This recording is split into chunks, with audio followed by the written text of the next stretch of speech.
بسم اللہ الرحمن الرحیم۔ اولیاء کرام اور علماء دین کے لیے رضی اللہ تعالی عنہ کے کلمات استعمال کرنا کیسا ہے؟ تو اس کا جواب یہ ہے کہ جیسے صحابہ کرام کے لیے ہم رضی اللہ تعالی عنہ اور عنہم استعمال کرتے ہیں، اسی طریقے سے اولیاء کرام اور علماء دین کے لیے بھی استعمال کر سکتے ہیں۔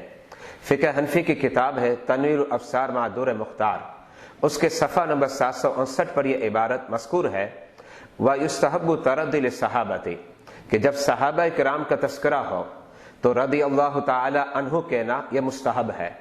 پھر آگے لکھتے ہیں الترحم للتابعین ومن بعدہم من العلماء والعباد وسائر الاخیار، جس کا مطلب یہ ہے کہ جب تابعین کا تذکرہ ہو اور ان کے بعد کے جو علماء ہیں اور دیگر بندے اور دیگر نیک بندے ہیں، جب ان کا تذکرہ ہو تو رحمت اللہ علیہ اور رحمہ اللہ کہنا یہ مستحب ہے۔